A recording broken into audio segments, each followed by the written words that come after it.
Bom, vamos dar início aqui ao nosso webinário. Boa noite a todos. Meu nome é Danilo Lopes, eu sou gerente médico da AstraZeneca. Eu gostaria de agradecer aqui a presença da presidente da Sociedade Brasileira de Pneumocisiologia, doutora Irma Godoy, a presença do presidente da Sociedade Brasileira de Cirurgia Torácica, doutor Sérgio Tadeu, e a presença dos nossos palestrantes aqui também, doutor Tiago Fagundes, doutor Rodrigo Caruso, doutor Ricardo Terra. Hoje a gente vai falar de um tema que é, infelizmente, ainda bastante atual. A gente achou que já não seria mais atual em 2021, mas ainda, infelizmente, e talvez mais atual do que nunca aqui no Brasil, que é Covid e doenças respiratórias. Eu já passo a palavra, então, para a doutora Irma Godoy, que vai começar aqui a nossa reunião de hoje. Doutora Irma, a palavra é sua. Obrigado pela presença. Boa noite a todos. Obrigado, Danilo, pelo convite. Agradeço à AstraZeneca pelo apoio nesse evento, ao Sérgio pela parceria, né? A gente tem, acho que uma das coisas boas dessa pandemia, se é que existe algum, é que a gente conseguiu fazer vários eventos em parceria com várias sociedades e isso tem sido muito produtivo. Então, eu agradeço a oportunidade e a parceria do Sérgio.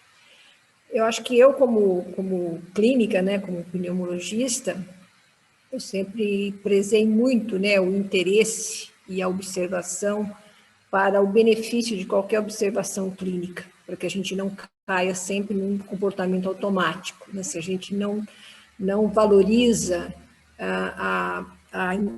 o interesse e observa corretamente, a gente vai cair num comportamento automático, né? Então, a gente analisa o contexto, faz associações, até chegar aí a uma conclusão que seja a mais lógica possível. Só que nessa situação que nós estamos vivendo, que é essa situação da pandemia, é muito fácil, né, que a gente perca esse interesse e essa observação, porque a gente está muito atarefado, com um monte de gente para atender, para dar conta do serviço, então a gente realmente acaba perdendo essa percepção mais fina.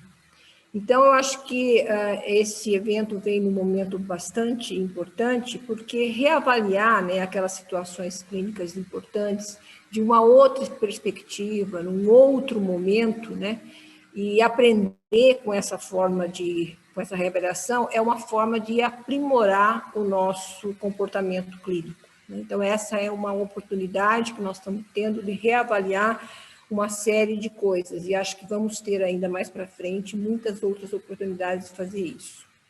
E esse, eu acho que é o ponto central, né, desta campanha, que é uma forma de reavaliar e de chamar atenção para alguns pontos. O nome da campanha você conhece, Os Nós Desatam. É uma parceria da Sociedade Brasileira de Pneumologia com a Sociedade Brasileira de Cirurgia Torácica, com o apoio da AstraZeneca. Nós teremos esse webinar hoje, né, em que nós teremos 3 palestrantes, depois o doutor Sérgio pode apresentá-los. E além desse webinar, nós vamos ter, então, também o lançamento de alguns vídeos educativos ao longo de um período aí de podcasts. E os objetivos principais dessa campanha é realmente chamar atenção para a presença de nódulos pulmonares em tomografia de tórax durante a pandemia, e também outros achados que podem estar associados, e destacar a importância do diagnóstico diferencial de COVID, principalmente são pacientes, às vezes, sintomáticos respiratórios, né? Mas que têm teste de COVID negativo, e naquela correria do dia a dia, esses pacientes acabam sendo, às vezes, descartados sem uma análise mais afinada aí dos seus achados. E esses pacientes, com segurança, vão ser prejudicados se isso acontecer, né? Então, esse webinar, o título dele é Achados de Imagens durante a Pandemia e Diagnósticos Diferenciais. E agora eu passo a palavra para o doutor Sérgio Tadeu, que é o presidente da Sociedade Brasileira de Cirurgia Torácica, para a apresentação dos palestrantes. Muito obrigada a todos pela presença e nós estaremos aqui até o fim para receber no final das 3 palestras as perguntas de vocês. Muito obrigada.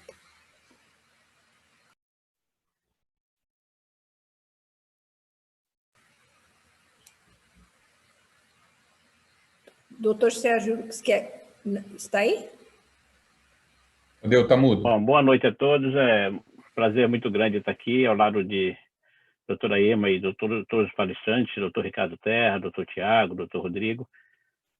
Não resta dúvida que é uma campanha muito interessante, né? Porque a cirurgia, a investigação do câncer de pulmão durante esse período da pandemia, ela foi bastante prejudicada, não só a investigação como as cirurgias. Nós ficamos aí um tempo muito grande, adiando, inclusive, pacientes com diagnóstico de câncer, né, de fazer a cirurgia, em função do contexto da pandemia que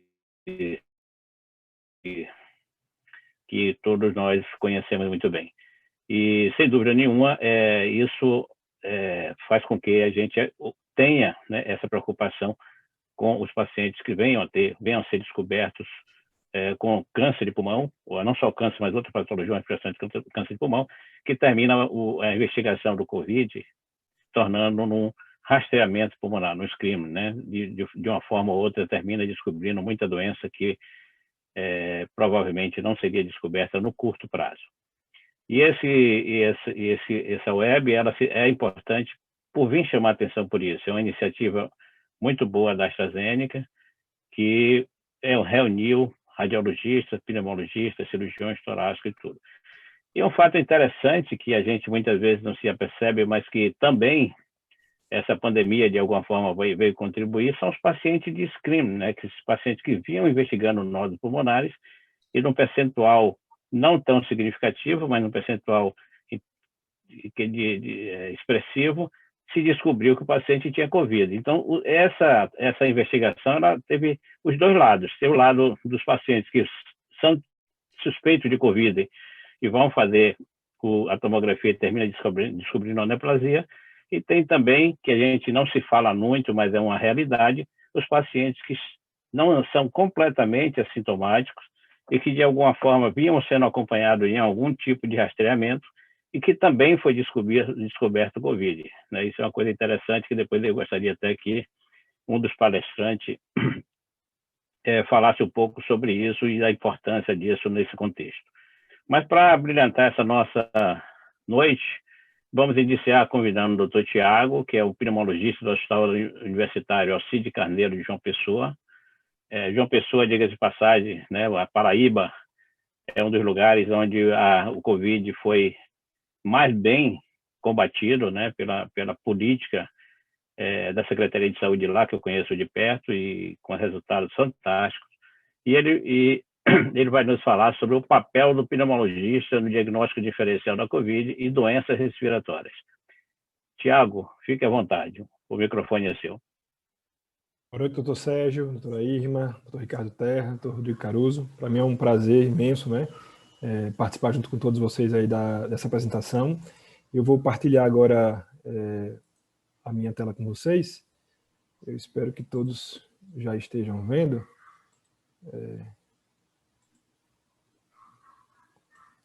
Deixa eu ver se já está aparecendo aí na tela. Só pedir um feedback aí para o pessoal, se está todo mundo vendo já os slides.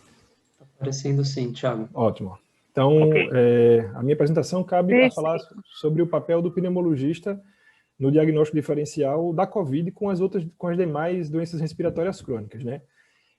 Esses são os meus potenciais conflitos de interesse com essa apresentação. Eu costumo dizer que todos nós fomos pegos de surpresa aí, né?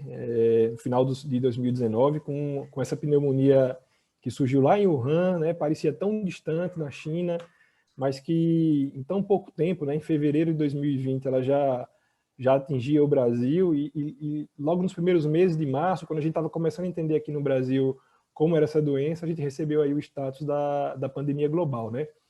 Então todos nós fomos trazidos para o olho do furacão, principalmente a gente que vive diante de pacientes com doenças respiratórias, cirurgia torácica e tudo, e nós fomos aos poucos aprendendo, juntamente com o mundo inteiro, a como diagnosticar, como tratar, como conduzir. Eu digo que até hoje nós estamos uma completa revolução de todo esse tratamento, né?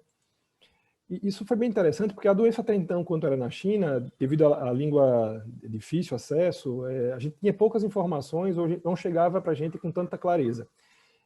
A gente tem mais contato com o pessoal da Itália, e quando a epidemia atingiu em cheio lá a Itália, começaram a vir os casos clínicos, os nossos contatos mais próximos com o pessoal principalmente o pessoal da UTI, começou a trazer para a gente algumas informações, né? E o que chamava atenção era essa imagem de vidro fosco que se apresentava nas tomografias, e que tinham formas de apresentações diferentes, desde casos simples até casos extremamente extensos, né? E logo quando... Esse aqui é um estudo que foi publicado em fevereiro do ano passado, né? E os primeiros estudos mostraram justamente isso, né? Que a maior parte das lesões, elas eram lesões em vidro fosco, né? Com poucos achados de demais alterações da tomografia de tórax. Então, popularmente, ficou dito que o achado de vidro fosco acabava sendo, nesse contexto de epidemia, patognomônico de Covid, né? Aqui só uma lembrança para vocês, né? A gente tem aqui um desenho esquemático do que seria uma tomografia de tórax normal, a tomografia com alteração de vidro fosco, aquela alteração da atenuação, que não chega a ser como uma consolidação, porque a gente consegue ver ainda as estruturas vasculares e brônquicas disseminando ao longo do pulmão. E isso que eu acabei de falar, né, que na pandemia o vidro fosco virou sinônimo de Covid, né? E a nossa grande questão é, será mesmo? Será que sempre que eu tiver diante de um paciente com sintoma respiratório agudo, por estarmos vivendo esse contexto de pandemia, será que sempre será vidro fosco? E parece que não, né? Nós temos diversas comorbidades pulmonares que se associam com os achados de vidro fosco, né? É bem amplo o assunto, é bem extenso, caberia um webinar inteiro só para isso, mas eu tentei resolver aqui para dizer para vocês alguns casos clínicos, de modo que a gente pudesse ilustrar como é que seria o nosso raciocínio, como é que seria o papel da gente de pneumologista avaliando esses pacientes no ambulatório, na enfermaria ou até mesmo em UTI, para ajudar a conduzir essa questão, né? Então, esse é um caso de um paciente que já tem algumas comorbidades, né? Um paciente de 68 anos, hipertenso, diabético, insulinoterapia, que ele dá entrada no pronto-socorro por uma queixa de dispneia progressiva e tosse seca. A princípio, ele já faz uma radiografia de tórax, que mostra esse infiltrado intersticial, com alargamento dos vírus pulmonares, e diante desse contexto de Covid, com a piora clínica do paciente por desaturação e ter também associado um quadro febril, esse paciente interna, vai fazer uma angiotomografia. A angiotomografia dele, eu não trouxe aqui as imagens, mas refutou a hipótese de uma TEP associada. E o que chamava a atenção era justamente esse espessamento, né, dos septos interlobulares difusos, né, em ambos os pulmões disseminados, né, e associado ainda ao extenso derrame pleural. Quando o paciente ele é estudado, avaliado, vê-se que o paciente tem um quadro de uma leucocitúria no sumário de urina, e ao realizar o eco, um paciente que já com fator de risco de doença cardiovascular apresentava disfunção ventricular esquerda. Então a gente vê aqui que esses achados de vidro fosco, em meio a tanto edema, né, que melhorou aí com terapia de VNI, diurético e otimização do quadro de C, era um edema agudo de pulmão, né? Costumava dizer que essa era a nossa grande epidemia aí, né? Muitos pacientes ficando idosos, com muitas doenças cardiopulmonares, então de vez em quando o pneumologista ele era chamado para avaliar algumas imagens da tomografia, a gente dava o diagnóstico de uma descompensação do quadro cardíaco e passava para frente. Eu gostaria de chamar a atenção para alguns detalhes, algumas pistas que façam a gente pensar aí no diagnóstico da edema pulmonar, né? Então, muitas vezes a gente vai ter essa história do paciente já com fator de risco para a doença cardíaca, né? Mas nem sempre isso está tão prevalente. É importante lembrar que, às vezes, na tomografia nós podemos encontrar alguns achados como ateromatose, alguns pacientes têm também cardiomegalia, podem haver os achados das linfonodomegalias também associados no quadro. Em pacientes com insuficiência cardíaca, muitas vezes a gente vê esse espessamento de septos interlobulares, que nessa reconstrução aqui da tomografia lembra as linhas B de Kerles do raio-x, né? Então são algumas pistas que podem fazer suspeitar aí do achado de edema agudo de pulmão, né? E lembrar que o edema agudo de pulmão, ele não somente está relacionado a casos cardiológicos, nós podemos ter causas não cardíacas, causas cerebrais inclusive. Então esse é um caso de um paciente que teve um HSA, e após um quadro de hemorragia subaracnoide, evoluiu com convulsões, e no estado pós-ictal foi evidenciado um quadro de edema agudo de pulmão, que a tomografia mostrou um padrão realmente de edema pulmonar aí de causa neurológica, né? Então, essas são as principais pistas que a gente deve ficar atento para essa possibilidade aí de um vidro fosco associado com um quadro de edema pulmonar, né? Esse é um outro caso que é bem interessante e é bem comum aqui no nosso país, que é bastante endêmico, né? Então, é um paciente relativamente jovem, né? Um paciente de zona rural, um paciente que chega com um quadro um pouco mais arrastado aí de astenia, mialgia e odinofagia, e cuja radiografia de tórax, né, apresenta múltiplas consolidações bilaterais, né? Com predomínio maior nas partes superiores e nas porções centrais do pulmão. O paciente tinha um quadro febril, um quadro arrastado, e quando foi realizada a tomografia de tórax, havia poucas lesões em vidro fosco, que mais predominavam eram realmente consolidações associadas com algumas cavitações, né? Alguns nódulos satélites, algumas áreas com um árvore embrotamento, e havia até, em algumas porções aqui, o sinal do halo invertido. Esse paciente foi submetido, ele tinha escarro produtivo, foi submetido à pesquisa, né? Então, um diagnóstico aí de uma tuberculose pulmonar, que ainda se encontra endêmica no nosso país. Esses pacientes estão sendo, diante dessa pandemia, tendo dificuldade de acesso a tanto aos pneumologistas quanto aos infectologistas, mas a gente precisa lembrar que essa doença também é tão prevalente, né? E sempre lembrar isso, principalmente nesses achados, né? E isso é bem interessante, porque quando a gente foi falar sobre a descrição da COVID, a gente vê que a COVID ela não está associada com cavitações, né?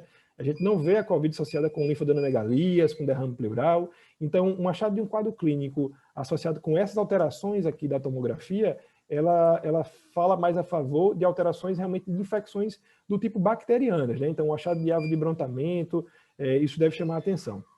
Um outro ponto interessante, principalmente em alguns pacientes que já tenham um fator de risco para doenças aspirativas, sejam os pacientes portadores de doenças neurodegenerativas como Parkinson, doenças neuromusculares, pacientes com fístulas, né, ou com malignidades cérvico e cabeça-pescoço, esses pacientes podem ter um quadro aspirativo, né, e causar aí realmente aquelas consolidações bibasais, gravitacionais dependentes, que também pode se manifestar em alguns casos mais simples, como nódulos centrolobulares e com árvore em brotamento. Algumas vezes ainda também nós vemos opacificações ou especiamento da via aérea em associação, né?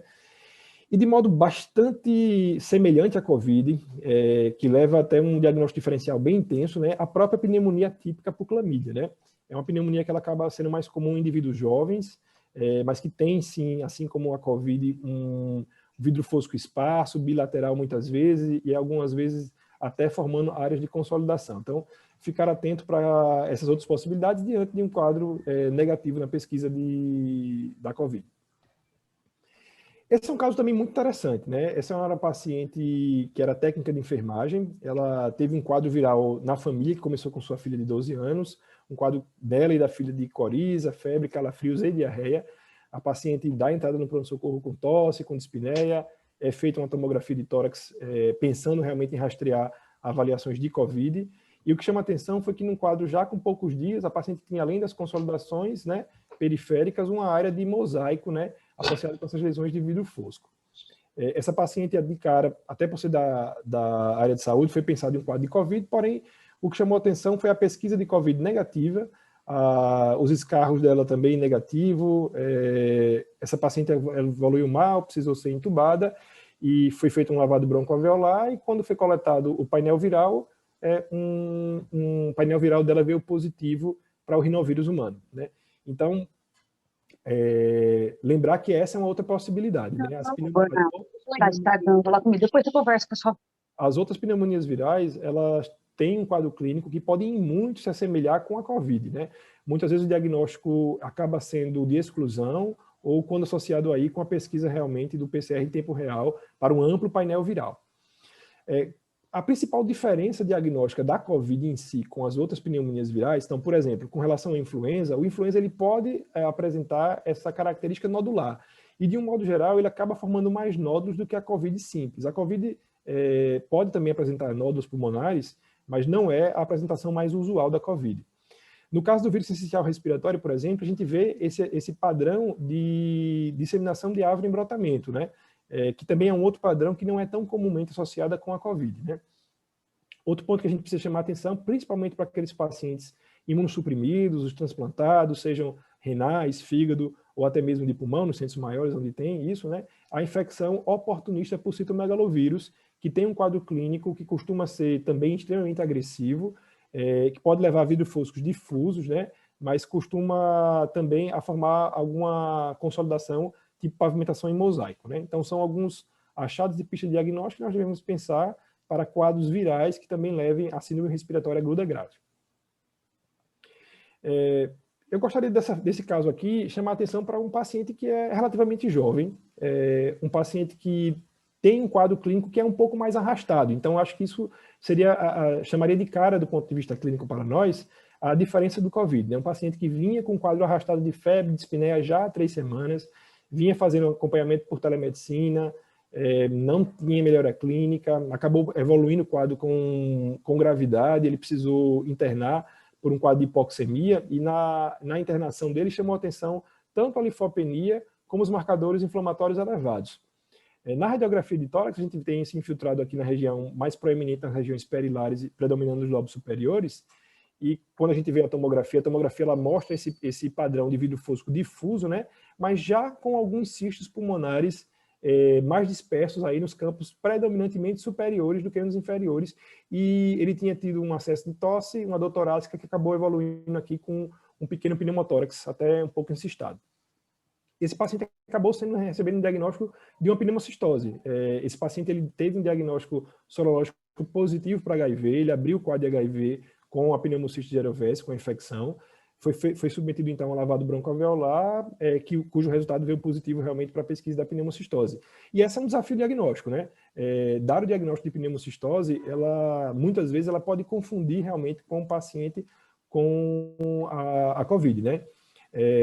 Na pneumocistose, o que chama atenção além do vidro fosco difuso, à medida que a doença vai evoluindo, começam a surgir os achados císticos, né, da pneumatoceles, podem haver pneumotórax, nem sempre tão expressivos como tem nessa imagem, e é uma doença oportunista, principalmente em indivíduos imunossuprimidos, né?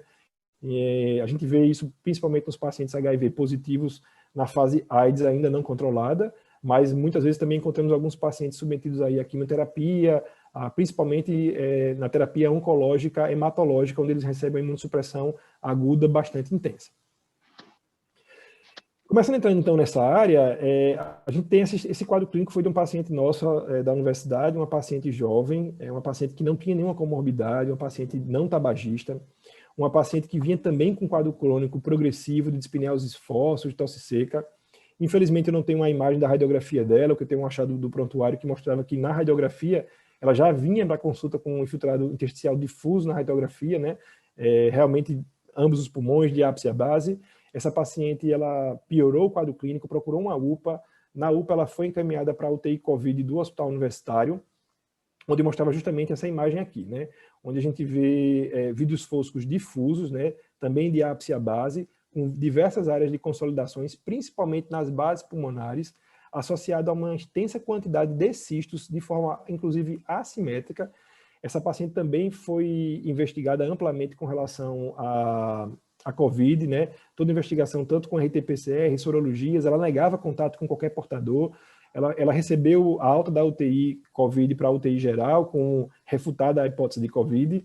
Essa paciente teve a pesquisa de sorologias, HIV, hepatites todas negativas, foi feito um lavado broncoalveolar, coleta de pesquisa de pneumocistose também negativa, toda a pesquisa de tuberculose da paciente também foi negativa, e a gente acabou combinando essa paciente para uma biópsia cirúrgica, né?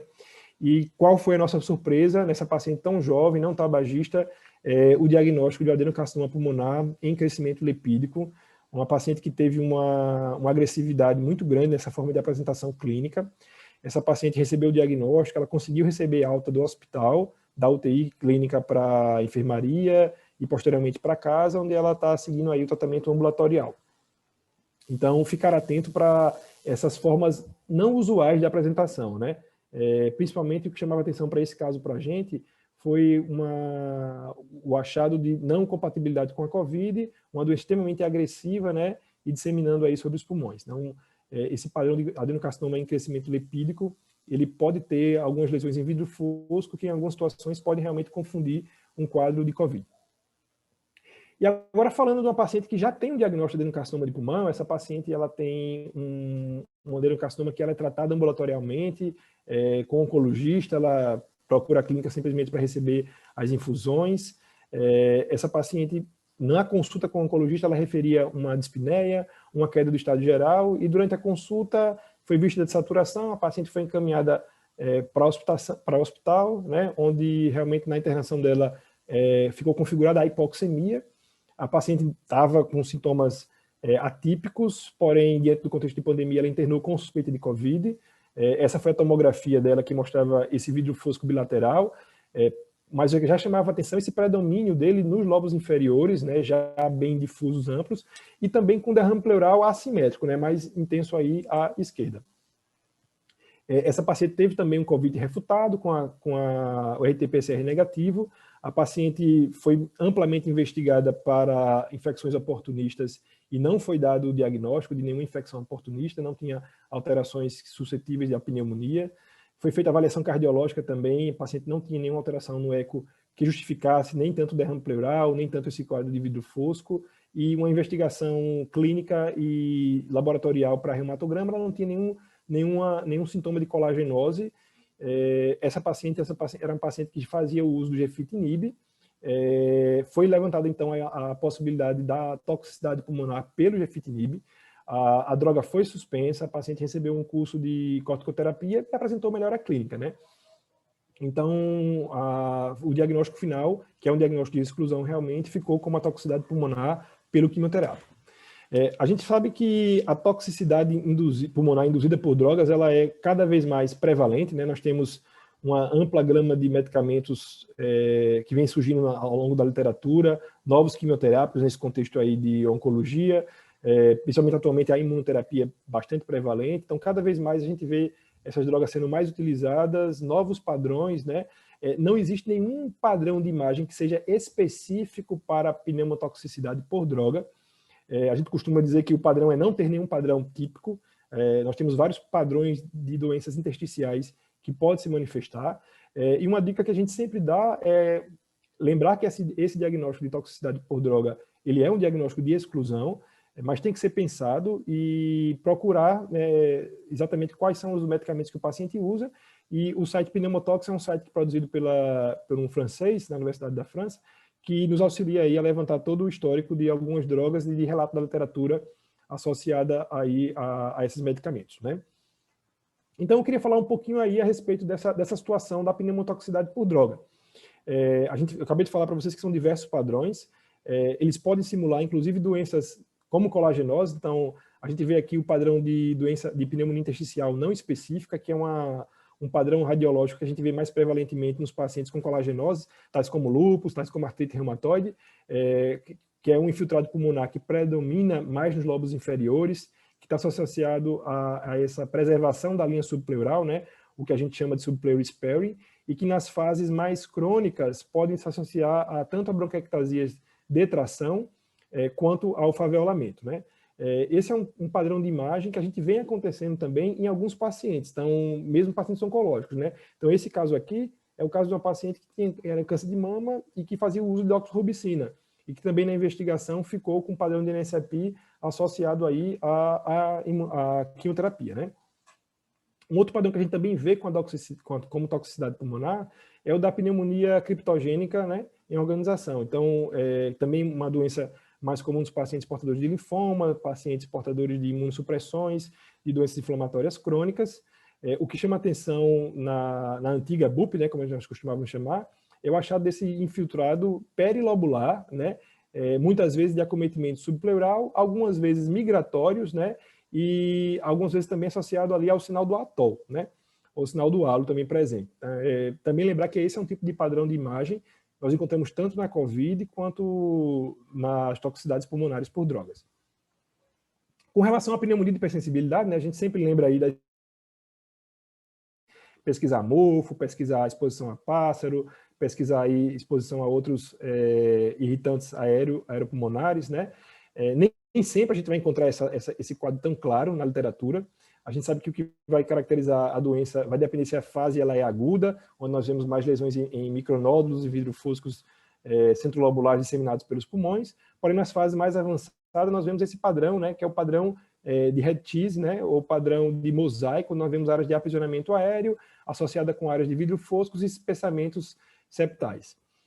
Então, a gente tem aqui, só para a gente comparar, né, dois quadros de pneumonia de hipersensibilidade, um de um paciente criador realmente de calopsita e outro de um paciente também oncológico, que também desenvolveu um quadro de toxicidade pulmonar com o uso aí do quimioterápico paclitaxel. Então, ficar atento a isso, né? A toxicidade pulmonar por droga, ela hoje já é uma realidade, ela é bem comum, ela é prevalente nos pacientes que estão em uso de quimioterápicos. É relativamente raro, mas a incidência na literatura varia de acordo com o quimioterápico em torno de 5% a 10%. Então, ficar atento para essa possibilidade diante de um paciente oncológico que desenvolva sintomas respiratórios ao longo do seu curso da terapia. Já esse caso é um caso que, infelizmente, vem se tornando também frequente na nossa prática clínica diária, né? São pacientes jovens, pacientes que se apresentam com um quadro clínico agudo, né? De tosse seca, adinamia, muitas vezes tem sintomas constitucionais, como perda ponderal, associados.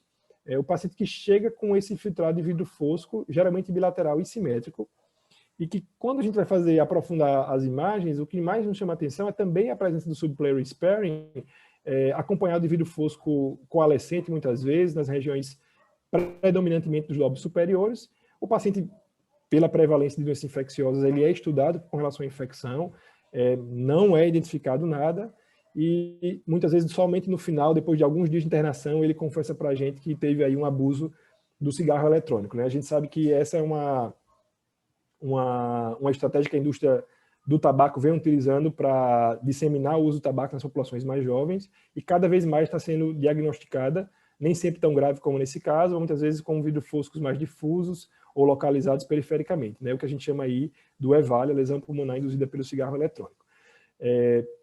Um outro diagnóstico diferencial também com relação ao tabagismo e vidro fosco é a pneumonia descamativa, né? A pneumonia descamativa, ela quase sempre está associada a uma história de tabagismo. O que mais chama atenção na descamativa é o predomínio em lobos inferiores, né, que são os lobos mais ventilados aí, e mais inflamados também pelo cigarro. E o que vai chamar são esses vidros foscos intermeados algumas vezes com alguns cistos pulmonares, né? Então, ficar atento para que o tabagismo, que está sendo, infelizmente, mais uma vez, subindo aqui na nossa população, principalmente nas classes mais jovens, também pode estar associado aí com algumas lesões que façam um diagnóstico diferencial.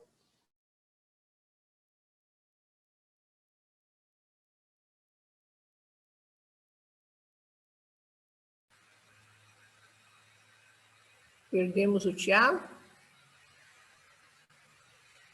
Congelou a imagem e congelou. ele...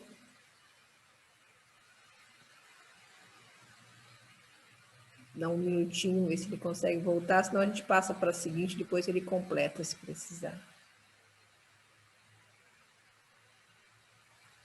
Acho que ele congelou mesmo.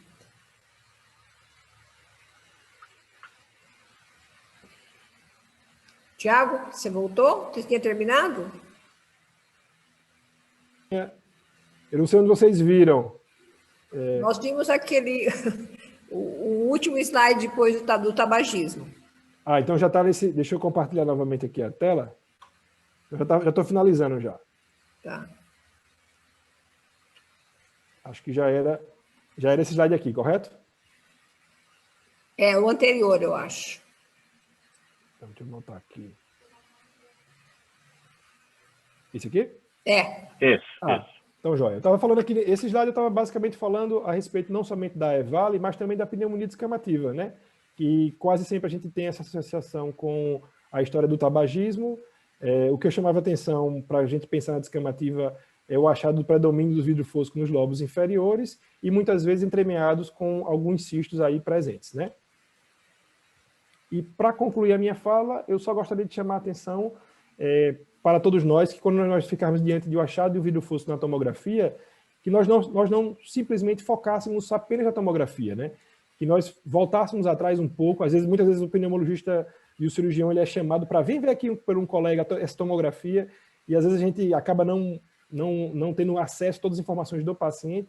Eu costumo chamar a atenção para a gente reavaliar realmente essa questão dos inícios dos sintomas, de progressão clínica da doença, né? Tentar levantar aí a exposição dos pacientes a drogas, seja elas lícitas ou ilícitas, né? Atuais ou anteriores. Nós sabemos que algumas drogas, principalmente quimioterápicas, elas podem ter latência, elas podem ter o que a gente chama de radiation recall. Então, muitas vezes o paciente ele recebeu uma radioterapia 4, 5 meses depois, agora ele está fazendo quimioterapia, e muitas vezes naquele local que foi irradiado surgem lesões que podem simular a COVID por ser lesões de vidro fosco, né? Simplesmente por esse achado. avaliar toda a exposição clínica ocupacional, recreacional e os antecedentes patológicos, e naqueles pacientes que tenham alguma imagem que nos lembre uma pneumonia intersticial, fazer o inventário de sintomas reumatológicos para saber se esse paciente puder ou não estar abrindo um quadro de oncolagenose. Do ponto de vista funcional e laboratorial, então, uma avaliação clínica com oximetria, com gasometria arterial. Infelizmente, nesse momento da pandemia, nos pacientes sintomáticos ou altamente suspeitos para a COVID, nós não podemos lançar a mão da nossa querida espirometria, ela fica para um segundo momento, mas avaliar aí sim, do ponto de vista laboratorial, a inflamação do paciente, a função renal, em casos especiais, uma ampla investigação do reumatograma, e para aqueles pacientes que nós suspeitemos de alterações cardiológicas de edema pulmonar, um ecocardiograma com avaliação não somente da disfunção do ventrículo esquerdo, mas também do ventrículo direito. Então, por fim, quando a gente faz essa associação das imagens com o nosso exame físico, a gente pode fazer a nossa hipótese clínica radiológica. Nem sempre nós iremos partir para medidas invasivas, mas em algumas vezes elas são necessárias, então não descartar a possibilidade aí de lavado broncoalveolar, de broncoscopia, e naqueles casos mais difíceis mesmo, lançar a mão da cirurgia de tórax, né, da biópsia cirúrgica, para que a gente consiga fazer aí um diagnóstico anatomopatológico mais acurado, que muitas vezes nos permite dar o diagnóstico e possibilitar o tratamento do paciente. Era isso que eu tinha para falar. Muito obrigado. Obrigada, Tiago. Muito obrigada pela excelente apresentação. Desculpa, doutor Sérgio, o Danilo tinha pedido para eu falar, não sei se o senhor quer apresentar o Ricardo? Não, fique à vontade aí, mas na realidade eu ia só parabenizar o Tiago também pela apresentação, é uma revisão fantástica, né, de tudo que pode ocorrer diante de um paciente com um achado de vidro fosco, né, você vê que é uma diversidade muito grande e que a correlação clínica radiológica tem que estar mesmo presente para que isso seja separado, né, o que é Covid e o que não é Covid. Mas é muito interessante, eu gostei muito. Parabéns, Tiago, pela sua revisão. Então, foi realmente muito bom. Eu, como clínica, fiquei muito feliz, né? Acho que reforçou aquelas colocações que eu fiz aqui no início, que eu acho que é muito importante. Para que a gente não tenha tempo de responder perguntas, né? Eu vou passar agora a segunda palestra, que vai ser pelo Dr. Ricardo Terra, que vai nos falar. O Dr. Ricardo, desculpa não apresentar direito, o Dr. Ricardo ele é professor livre, docente da Faculdade de Medicina da USP, é chefe de cirurgia torácica do ICESP e diretor científico da Sociedade Brasileira de Cirurgia Torácica. E ele vai nos apresentar aí uma aula sobre o papel do cirurgião torácico no acompanhamento de nódulos pulmonares da terceira e tórax. Muito obrigada e vamos em frente. Obrigada. Bom, boa noite a todos. Obrigado, Irma, Tadeu, pela apresentação. Boa noite aos outros palestrantes. Agradecer à Astra pelo apoio. Essa campanha, eu acredito que seja uma campanha muito importante para nós. Eu vou aqui falar especificamente de nódulos. Eu gostei também muito da palestra do Tiago, que nos falou sobre a variedade de diagnósticos diferenciais. A gente acha que agora só tem uma doença no mundo, não é verdade. É uma doença que está uma catástrofe sanitária, indiscutivelmente, mas a gente tem todos os outros pacientes para cuidar também.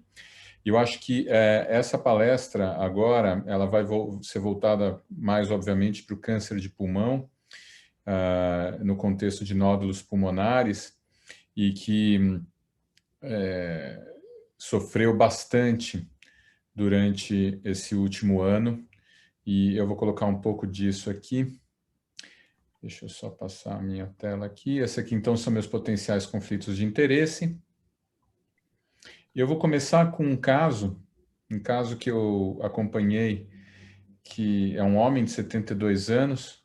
Ele foi internado no Sírio em abril de 2020, com um quadro de tosse seca há 5 dias. Ele já tinha uma história de febre há 2 dias, e aí ele começou a ter um quadro de dispneia que chegou até aos pequenos esforços.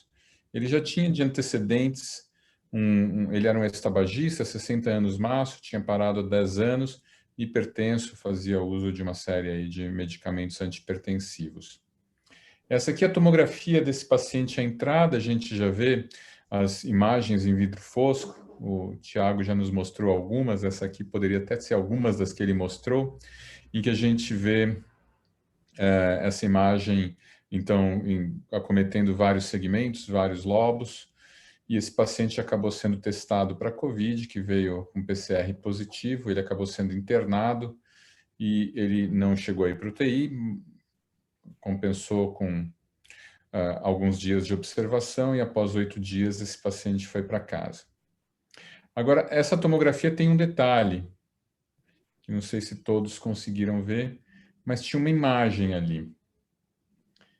Então, vejam que tinha uma imagem, um nódulo, que era ali próximo ao hilo. E antes da alta, eu fui convocado aí para avaliar esse paciente. E a pergunta é, bem, e aí? Estávamos em abril, meio que no pico da primeira onda para nós aqui em São Paulo. E o que fazer com esse paciente? Primeiro ponto que eu vou comentar, eu acho que, de certa forma, o Thiago já falou sobre isso, acho que talvez o Caruso vai falar um pouco sobre isso também, mas a primeira coisa é se esse nódulo podia ter alguma coisa a ver com a COVID, se o COVID poderia simular, de alguma forma, um câncer de pulmão. Numa revisão breve da literatura, a gente vê que, para esses nódulos sólidos, não. Se fosse um nódulo semissólido, a gente vê que, inclusive, o próprio início da COVID pode ter nódulos semissólidos ou subsólidos, e que até simulariam uma neoplasia de pulmão com o seu padrão lipídico. E foi interessante esse estudo, no qual os autores pegaram pacientes que tinham câncer de pulmão no estadio precoce, com aspecto de vidro fosco, e também pacientes com COVID em diversos hospitais da China. Eles acabaram separando 121 pares, isso foi pareado por escola de propensão, um total de 242 pacientes. E a gente vê nas imagens que são apresentadas no artigo que realmente pode ser bem difícil você fazer a diferenciação entre o que é câncer de pulmão e o que é COVID-19, dependendo da forma de apresentação. Eles fazem uma análise que, para nós, acaba hoje sendo meio óbvia. Isso foi mais no início da pandemia, quando a gente sabia menos sobre o assunto, mas que os pacientes que estão aqui em azul, nas barras em azul, são os pacientes que tinham câncer de pulmão, e o que a gente vê é que a predominância dos pacientes com câncer de pulmão era o envolvimento de apenas um segmento e apenas um lobo pulmonar, enquanto que o COVID a gente vê lesões que acabam sendo bem mais difusas. Então, aqui fica uma mensagem que, obviamente, essas lesões mais difusas tendem a ser o COVID, mas também uma mensagem de que vale a pena a gente acompanhar esses pacientes depois, porque talvez aquela imagem não fosse COVID, em algumas circunstâncias, ou alguma daquelas imagens que você viu talvez não fossem COVID. Então, avaliar num período após 3 meses, isso não está claro ainda na literatura, mas você reavaliar radiologicamente o paciente vale a pena para tirar dúvidas eventuais de nódulos suspeitos. E eu queria também comentar sobre o impacto que a pandemia de COVID-19 teve no manejo, no diagnóstico e no manejo cirúrgico do câncer de pulmão. Esse aqui é um exemplo de um estudo que foi publicado no Journal of American College of Surgeons, no qual eles mostraram como que foi nessa instituição o impacto em termos de rastreamento de câncer de pulmão. Eles tinham já um número crescente de pacientes que estavam sendo rastreados, um número crescente de casos novos entrando no programa de rastreamento, e aí a gente viu uma queda muito abrupta pela disrupção do sistema logo no início aqui da pandemia, no começo de 2020. Depois eles retomaram, então subiu até que relativamente rápido o número de tomografias realizadas.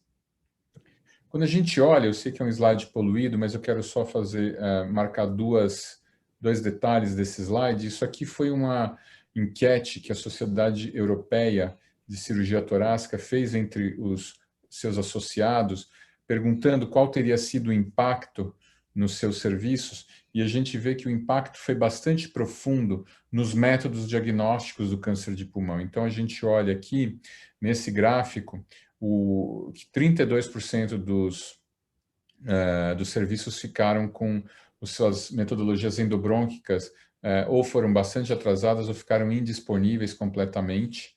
Então, a broncoscopia, ultrassom endobrônquico, também o uso do PET, também a função pulmonar, que foi semelhante ao que nós vimos no Brasil no primeiro semestre de 2020, que nós ficamos com todos os serviços de broncoscopia, todos os serviços de função pulmonar fechados. Isso foi, inclusive, uma das recomendações feitas pelas nossas sociedades, e isso foi algo que, nesse estudo que nós fizemos, foi detectado. Nesse estudo, nós avaliamos o número de internações, biópsias e broncoscopias de pacientes do DataSUS que tinham o CID C34.9, e a gente vê que realmente houve uma queda aqui em roxo, assim, muito forte do número de broncoscopias realizadas, bem como o número de biópsias e o número de internações por câncer de pulmão. Então, a gente vê que logo no início da pandemia houve um grande impacto no diagnóstico do câncer de pulmão, em especial por uma falta de acesso aos exames diagnósticos. E o mesmo aconteceu com a cirurgia, né? Logo no início também, em março, a gente vê que foram publicadas as recomendações do American College of Surgeons, em conjunto com a ATS e com a STS, duas sociedades de cirurgia torácica americanas, que elencavam quais seriam os critérios para a realização de procedimentos cirúrgicos durante a pandemia. Então, isso variava com o grau de comprometimento dos recursos dos hospitais pelo número de pacientes com COVID, e com isso saíram várias recomendações que diziam que pacientes que deveriam ser operados ou não, e em geral houve uma grande tendência a postergar o tratamento ou a investigação de pacientes suspeitos para câncer de pulmão. Se a gente pegar esse estudo aqui, na verdade, esse painel de experts do American College of Chest Physicians, que foi publicado em julho de 2020, eles colocam aqui qual que seria o critério, né, o algoritmo para investigação de nódulo pulmonar, mas eles perguntaram para os experts que estavam avaliando isso, 24, o que eles, com cenários, né, o que eles fariam no momento da pandemia. E é interessante a gente ver que realmente quase todos os cenários eles estavam associados e com grande concordância entre os experts em atrasar o rastreamento, atrasar a investigação de nódulos menores do que 8 milímetros, atrasar a investigação de nódulos com categoria 3, atrasar a investigação de vidro fosco, atrasar a investigação de pacientes com nódulos menores do que 8 milímetros, e o que eu acho mais chocante é considerar o atraso no tratamento do estadio 1 de câncer de pulmão. Então, isso aqui foi algo bastante publicado na época e que foi acatado e seguido por nós, mas isso obviamente tem um preço, que é o que eu vou mencionar em breve. Quando nós olhamos novamente aquela enquete da ESTS, a Sociedade de Cirurgia Torácica Europeia, nós vemos que os respondedores também disseram que as cirurgias oncológicas foram bastante afetadas nos seus hospitais. Aqui, olha, se nós somarmos esses dois últimos parâmetros, que são praticamente indisponível, somam 72% dos serviços tiveram momentos de indisponibilidade do tratamento do câncer de pulmão. Então, voltando ao nosso paciente lá, que tinha COVID e que a gente fez e tinha esse nódulo, devemos postergar a investigação? O que fazer, né? Isso era uma dúvida grande, ao final eu vou falar o que nós fizemos. mas a questão de atrasar a investigação, ela tem consequências. Então, esse aqui foi um estudo publicado no JAMA, bastante interessante, que usou o banco de dados norte-americano de câncer para avaliar qual que era a consequência, né, a associação do tempo para início de tratamento na sobrevida de pacientes com os 4 cânceres mais comuns nos Estados Unidos, que é o câncer de mama, próstata, pulmão e cólon. O que eles demonstraram é que você atrasar o tratamento do câncer tem um impacto direto na sobrevida dos pacientes. Então, vejam aqui as curvas, isso aqui é para câncer de mama. Câncer de mama, isso fica muito claro quando você estratifica aqui, ó, de 8 a 60 dias, de 60 a 120, 120 a 180 e mais de 180. No caso do câncer de pulmão, o que que nós vemos? Essas diferenças ficam menos visíveis do que no câncer de mama, mas um atraso de mais de 60 dias provoca já um impacto na sobrevida dos pacientes. Então, quando nós vamos tomar a decisão de atrasar a investigação e o tratamento de um paciente com câncer de pulmão ou com alta suspeita de câncer de pulmão por mais de 60 dias, nós temos que entender que nós estamos provavelmente afetando de alguma forma a sobrevida desse paciente em termos de curabilidade, né, do câncer de pulmão. Agora, é claro que a nossa decisão ela vai variar com o tempo, inclusive porque a própria pandemia varia com o tempo. Se nós analisarmos esse gráfico aqui, eu peguei ontem ou anteontem no site da Johns Hopkins, e a gente vê que a mortalidade de câncer de pulmão ela não foi estável. Ela teve picos aqui em julho, agosto, e agora em março, abril, ela chegou a ficar com um número bastante baixo aqui por volta de novembro, dezembro do ano passado.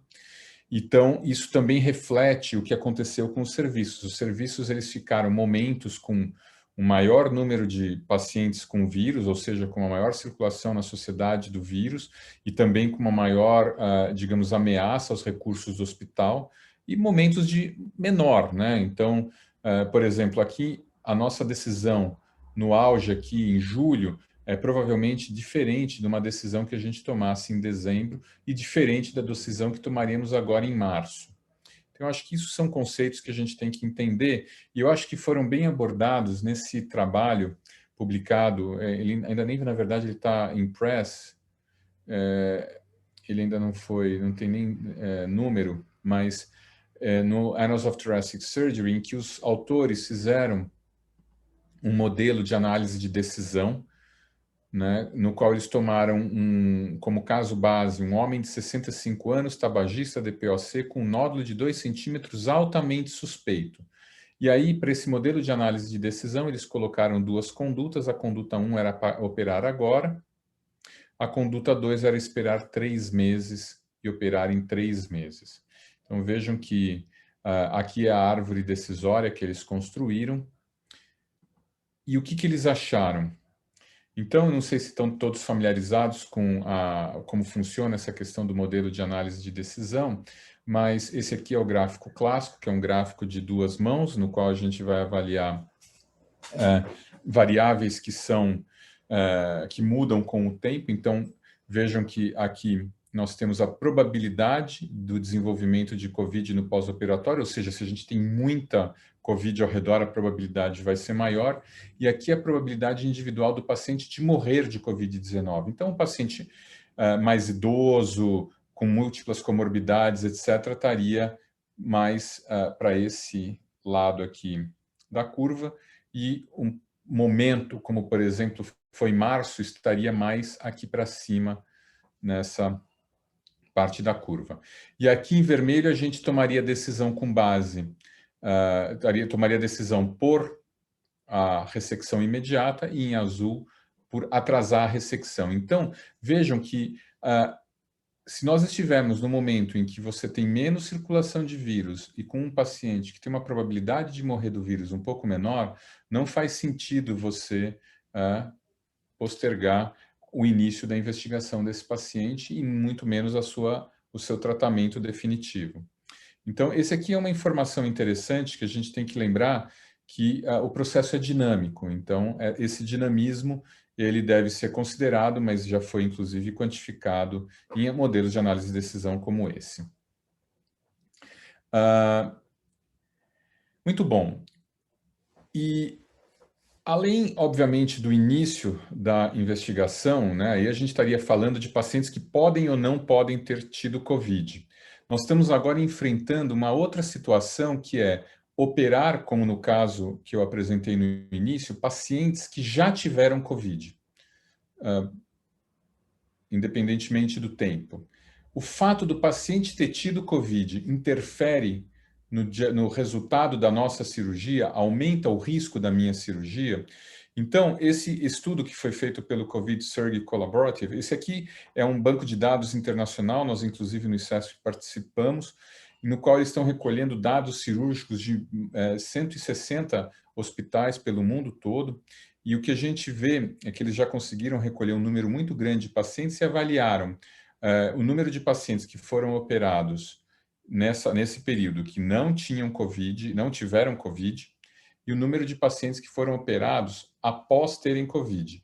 E aí a gente vê que o tempo, né, entre o diagnóstico do PCR e a cirurgia tem uma influência direta na mortalidade do paciente.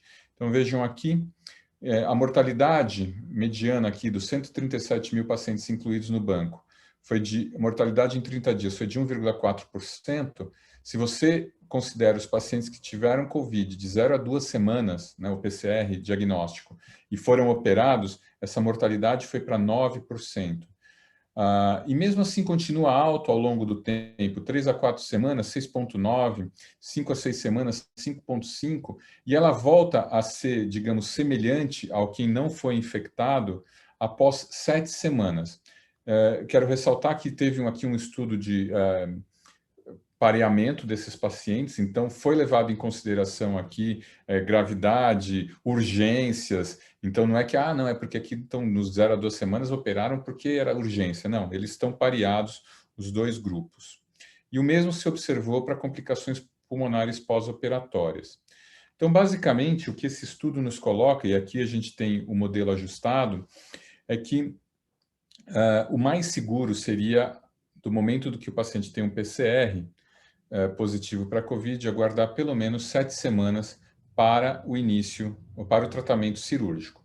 Tá? Então, a cirurgia, ela, infelizmente, no paciente que tem efetivamente um diagnóstico de COVID-19, tem que ser postergada por 7 semanas, idealmente. Claro que isso vai variar também com a agressividade do tumor e outros fatores. E muda alguma coisa, né? Operar um paciente com COVID-19, eu até falei, puxa, eu devia ter mandado, porque eu tinha operado já alguns pacientes com COVID-19 e agora, recentemente, saiu um relato de caso no Annals of Thoracic Surgery de um paciente que foi operado depois de 6 semanas de um diagnóstico de COVID-19. O paciente tinha um câncer de pulmão, como vocês veem aqui. E o que os autores descrevem, foi o que eu também já observei nos meus pacientes, é que você tem os linfonodos hilares e mediastinais um pouco aumentados. É interessante, provavelmente isso gera algum efeito linfonodal local, em que a gente efetivamente vê que aumenta o tamanho dos linfonodos, e isso dificulta um pouco o nosso tratamento cirúrgico. Então, finalizando, esse aqui foi o que a gente acabou fazendo. Nós operamos há 6 semanas após, iniciamos a investigação 6 semanas após o PCR, a gente não sabia direito quanto tinha que esperar. Fizemos o PET, tinha captação isolada no nódulo, acabamos fazendo uma biópsia transtorácica, prova de função pulmonar, que já tinha voltado a funcionar nesse momento. E após 8 semanas da cirurgia, nós fizemos uma lobectomia inferior direita robótica, esse paciente evoluiu muito bem. Esse último slide, eu quero só chamar a atenção para algo que provavelmente é o que nós vamos ver agora, que é o que eu vi em novembro e nós vamos ver de novo, que no momento em que a gente tem grandes disrupções do tratamento, ou na verdade da investigação desses doentes, como foi visto nesse serviço, que eu já mencionei lá atrás, que fazia o rastreamento, o que eles viram? Quando eles voltaram, que é aqui a coluna em preto, o número de pacientes que acabaram sendo submetidos à intervenção foi muito maior, ou seja, a gente tem um rebote. E o que a gente vai ver agora, depois de tantos pacientes terem feito tomografia porque tinham suspeita de Covid, ou porque estavam com medo de Covid, ou porque efetivamente tiveram Covid, nós vamos ver um número grande de pacientes com câncer de pulmão como achados incidentais e que provavelmente vão ser submetidos a procedimentos. Então, concluindo, tenham atenção aos nódulos que são identificados em pacientes com Covid-19, porque alguns podem ser Covid, mas alguns podem não ser, então muitos merecem, né, e isso vale sempre a discussão com os nossos colegas radiologistas, merecem um acompanhamento dessa imagem a posteriori. Apesar daquelas recomendações iniciais, nós devemos evitar postergar a investigação e as cirurgias para câncer de pulmão. É claro que isso sempre vai depender de qual é nosso recurso. Se está faltando oxigênio, não vai ser uma cirurgia de câncer de pulmão que vai ser realizada naquele momento. Mas, em grande parte da pandemia, nós não estamos num momento tão crítico. Nos casos de pacientes que necessitam de cirurgia para câncer de pulmão, mas que desenvolvem o Covid-19, que foi como o caso que eu apresentei, essa cirurgia deve ser preferencialmente agendada 7 semanas após o RT-PCR. E vamos ficar atentos porque a gente espera agora um grande número de casos de nódulos que vão ter sido encontrados incidentalmente nas tomografias feitas aí nos últimos meses e que vão necessitar de investigação. Muito obrigado.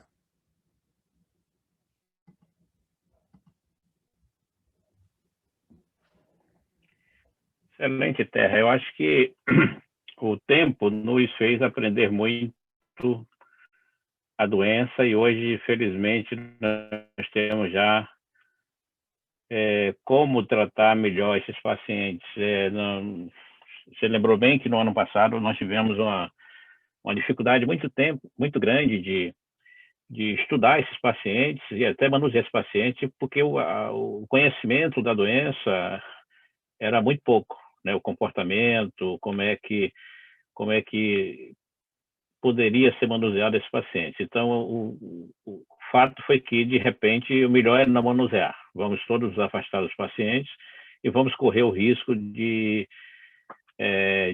talvez tratar mal esses pacientes um pouco mais na frente, mas era um risco que, naquele momento, tinha que ser corrido.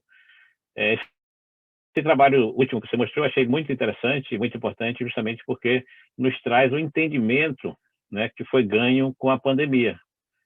Né? Então, você veja um volume muito grande de pacientes operados e que não resta dúvida de que esse é o norte, esse é o que nós devemos seguir diante de um paciente que teve Covid. Então, não adianta se apressar novamente, que não vai ajudar, muito pelo contrário. Eu acho que esse tempo de 7 semanas, ele é um tempo bem definido e um tempo que eu acho que todos devem seguir. Então, o que a gente aprende com tudo isso é que a gente sabia pouco da doença, sabia pouco como organizar a vida desses pacientes que precisavam ser operados. Passamos por todo esse período entendendo como se comportar. Tivemos vários pacientes que foram operados, muitas vezes, sem sintoma de Covid, e que desenvolveram Covid no pós-operatório, mostrando a gravidade desses pacientes. Alguns foram a óbitos, né? E, para surpresa nossa, mesmo os pacientes que tinham PCR negativo, terminou ou se contaminando no ambiente hospitalar ou alguma coisa que tenha ocorrido. Então, esse entendimento hoje, felizmente, a gente seguramente já sabe tratar muito melhor esses pacientes, né, do que o ano passado. Então, isso é um ganho muito, muito importante que nós tivemos. Muito boa revisão, parabéns também pela sua revisão. Eu acho que as perguntas, Irma, talvez possa ser feita no final. Eu não sei, eu não estou acompanhando aqui se tem alguma pergunta já no site, né, no chat. Tem mas eu acho que no chat e acho que poderia deixar o Rodrigo a fazer a apresentação e depois a gente abre para as perguntas, né? Ok, então. Então, o nosso último palestrante é o Dr. Rodrigo. Ele é médico assistente do Departamento de Diagnóstico por Imagem do INCOR e coordenador do Grupo de Imagem Torácico do Hospital Israelita Albert Einstein. E ele vai nos falar sobre o papel da radiologia na identificação e análise de imagem radiológica durante a pandemia. Rodrigo, seja bem-vindo, fique à vontade. Obrigado, doutor Sérgio. Boa noite a todos. Obrigado, doutora Irma. É um prazer participar com vocês. Terra, Tiago. Tudo bem? Vocês estão vendo minha apresentação e me ouvindo bem? Ok, tudo bem. Então tá bom. Bom, coube a mim, então, falar mais propriamente da Covid-19, então, fazer uma breve revisão aí de alguns aspectos da doença. Claro que, como já foi comentado, nós todos aprendemos muito ao longo do último ano, então, provavelmente, boa parte do que eu vou falar não é novidade aí para a maioria de vocês. Em todo caso, eu separei aqui algumas coisas interessantes que vale a pena a gente ter em mente sempre que nós virmos aí um paciente com Covid-19 ou com suspeita de Covid-19. Então, eu não tenho qualquer conflito de interesse relacionado a essa apresentação. Então, como eu disse, depois de mais de um ano de pandemia, certamente não é novidade para ninguém que os achados de imagem mais comuns da Covid-19 na tomografia são opacidades em vidro fosco e consolidações alveolares, geralmente bilaterais, envolvendo vários lobos pulmonares, com uma distribuição predominantemente periférica e leve predileção pelos lobos inferiores.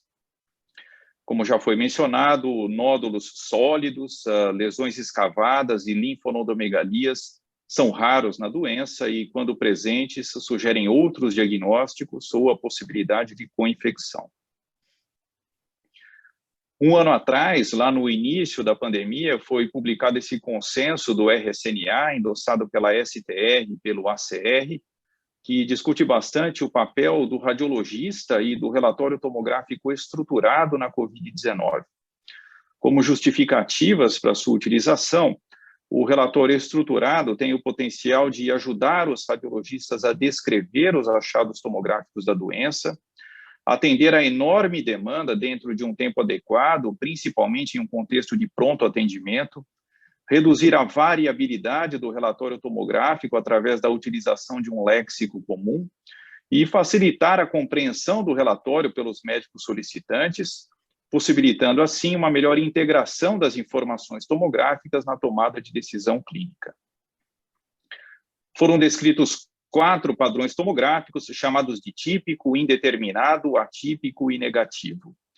O típico nós já vimos bastante.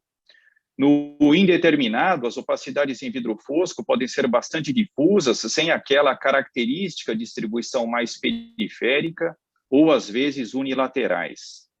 No atípico, são vistas alterações que sugerem outros diagnósticos e não Covid-19, incluindo consolidação lobar isolada, sem vidro fosco associado, lesões escavadas, micronódulos centrolobulares e imagens de árvore em brotamento. E a tomografia negativa não mostra sinais de infecção pulmonar, embora seja importante saber que a tomografia pode ser normal no início da doença, o que chega a ocorrer em até 50% dos pacientes nos primeiros 2 dias após o início dos sintomas. Então, mostrando aqui alguns exemplos para vocês, aqui são 4 pacientes diferentes com padrões considerados, entre aspas, típicos para a Covid-19. Então, aqui, opacidades em vidro fosco, às vezes associadas a espessamento de septos interlobulares e um fino reticulado de permeio, com distribuição multifocal, bilateral, predominantemente periférica, aqui já com algumas áreas de consolidação alveolar nas regiões posteriores dos lobos inferiores. Esses os padrões aí que a gente vê com maior frequência nos pacientes com Covid-19, mas vale a pena a gente também saber que algumas vezes as opacidades em vidro fosco na Covid-19 podem ter uma morfologia mais arredondada, nodular, em que o diagnóstico diferencial aí com nódulos pulmonares subsólidos, particularmente quando essas lesões não são multifocais, acaba sendo importante. E aqui nesse último paciente, as opacidades algumas vezes também apresentam o chamado aspecto de halo invertido, em que o centro da opacidade é menos denso e a borda um pouco mais densa, às vezes consolidada, ou pelo menos parcialmente consolidada, uma alteração que foi inicialmente descrita na pneumonia em organização, mas que é vista nos pacientes com COVID-19, até pelo fato de que boa parte desses pacientes, de fato, apresenta um padrão de resposta do pulmão na forma de pneumonia em organização. Apenas como curiosidade, essa primeira tomografia que vocês veem aqui no canto superior esquerdo é daquele paciente, o primeiro caso confirmado de COVID-19 no Brasil, lá no final de fevereiro do ano passado, aquele brasileiro que havia retornado da Itália e alguns dias depois foi diagnosticado como o primeiro caso de COVID aqui no nosso meio. Aqui, dois exemplos de padrões considerados indeterminados do ponto de vista tomográfico. Então, as opacidades em vidro fosco nesse paciente eram bastante discretas e confinadas em um único lobo pulmonar, no caso, no lobo inferior esquerdo, e nesse paciente as opacidades em vidro fosco bastante difusas, sem aquela distribuição mais característica, né, mais periférica no parênquima pulmonar. Então, situações em que o diagnóstico diferencial acaba sendo bem mais amplo, o Thiago já mostrou bastante disso na aula dele, mas então, diante de pacientes como esses, a gente deve pensar, além da COVID-19, no cenário da pandemia, em outras infecções pulmonares, em doenças inflamatórias, em hemorragia alveolar e assim por diante. E aqui alguns exemplos de padrões considerados atípicos do ponto de vista tomográfico. Então, diante de tomografias como essas, a gente deve favorecer outros diagnósticos e não COVID-19. Então, como eu comentei, consolidações lobares isoladas, sem vidro fosco associado, como nesses dois pacientes, no caso aqui, uma pneumonia por Klebsiella, em que apresentava aquele aspecto de lobo pesado, né? Aqui, dois pacientes com um aspecto de bronquiolite infecciosa na tomografia, com micronódulos centrolobulares e imagens de ar por encrotamento, e aqui outros dois pacientes com achados tomográficos aí, compatíveis com pneumonia necrotizante, então áreas de extensa consolidação, acometendo aí o lobo inferior esquerdo e aqui o campo médio do pulmão direito, com franca necrose e escavação central. Então, diante de pacientes com esse tipo de alteração na tomografia, a gente deve favorecer outros diagnósticos e não COVID-19. Outra questão interessante que os primeiros trabalhos já haviam levantado é que as alterações tomográficas variam ao longo do curso da doença. Esse artigo do Radiology, que ficou bastante conhecido, abordou justamente a evolução temporal das alterações na COVID-19. Apesar do N pequeno e de terem sido estudados apenas indivíduos com doença leve, essa classificação da doença em 4 estágios ficou bem interessante. Entre 0 e 4 dias após o início dos sintomas, geralmente são vistas opacidades em vidro fosco periféricas, uni ou bilaterais, mais frequentes nos lobos inferiores. Entre 5 e 8 dias após o início dos sintomas, as alterações costumam progredir, com vidro fosco, pavimentação em mosaico e consolidações bilaterais, geralmente em vários lobos pulmonares. O pico dos achados costuma ocorrer entre 9 e 13 dias, perto de 10 dias após o início dos sintomas, e a partir de 14 dias, nos pacientes que se recuperam da doença, que felizmente são a maioria, as alterações começam a regredir lentamente, podendo persistir opacidades em vidro fosco por longos períodos. Então, mostrando aqui um paciente no D3 e D6 após o início dos sintomas.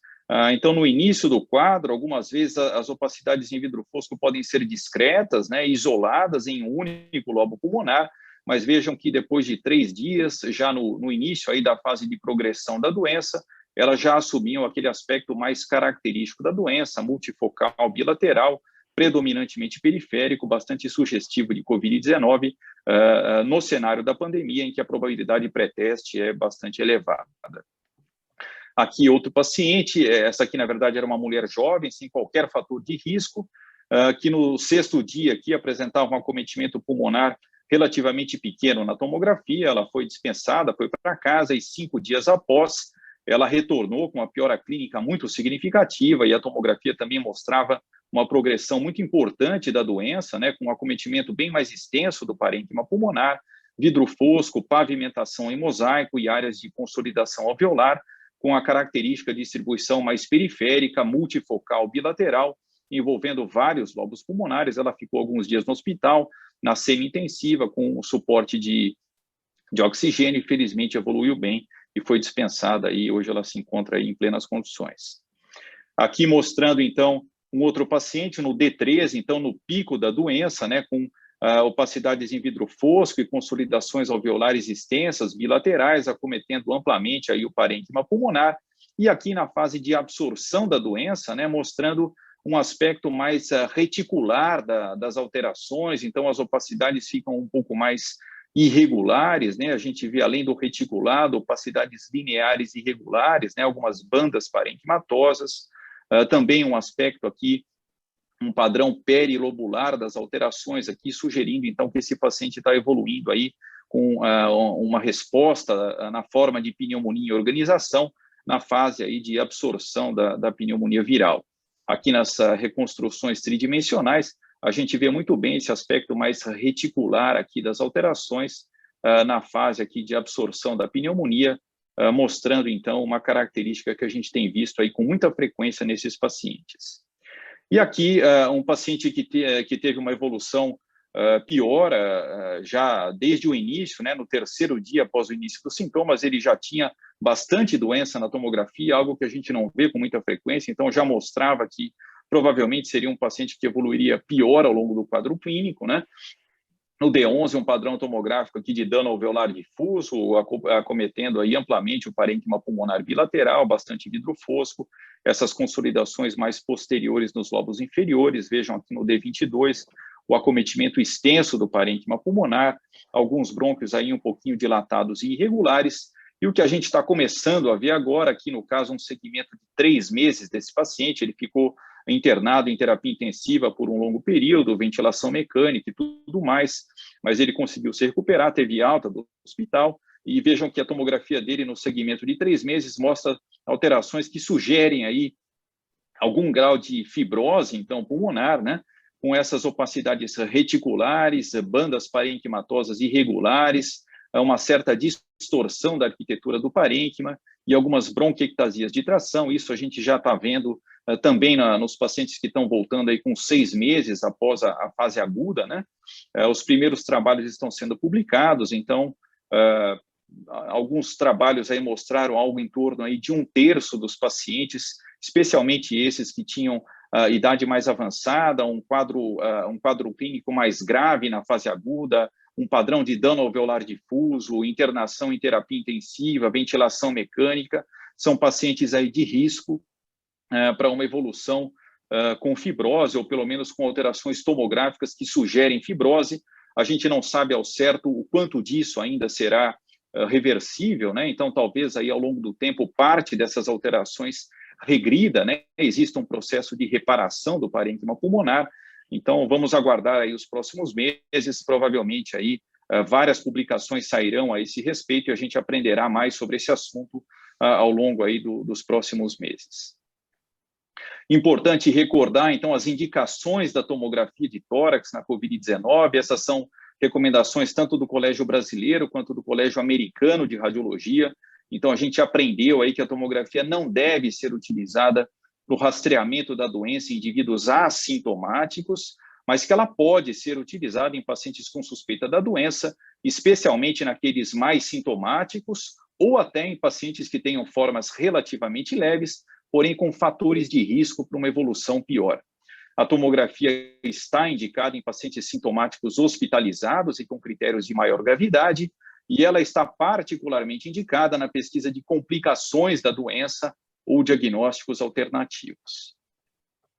Falando um pouquinho sobre algumas complicações da COVID-19, então as complicações vasculares também foram muito debatidas ao longo do último ano, então nós sabemos que existe uma incidência aumentada de tromboembolismo pulmonar e vários outros eventos trombóticos em pacientes com COVID-19, a prevalência de tromboembolismo pulmonar propriamente, né, especialmente em pacientes hospitalizados com COVID-19, varia em diferentes séries, mas chega até 30%, às vezes um pouco mais do que isso, então mostrando que essa é uma complicação frequente nesses pacientes.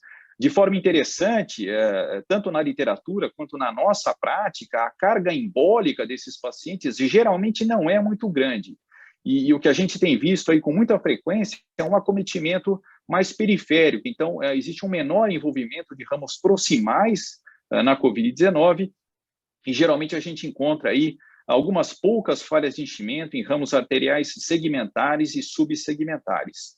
Aqui um exemplo para vocês de um paciente que a gente viu aí ao longo da pandemia, que tinha um acometimento pulmonar relativamente pequeno na tomografia de tórax, mas que tinha uma hipoxemia aí, até desproporcional a esse acometimento. E até por conta disso foi solicitada a angiotomografia, que flagrou então essas falhas de enchimento bilaterais, né, em ramos arteriais segmentares e subsegmentares dos lobos inferiores, então compatíveis, aí, indicando um tromboembolismo pulmonar, complicando o quadro e justificando por que ela tinha uma hipoxemia relativamente desproporcional ao acometimento pulmonar, que não era, de fato, muito extenso. Complicações infecciosas, então, além das bacterianas, aí, que muitos de vocês aí devem ter visto com muita frequência ao longo do último ano, né?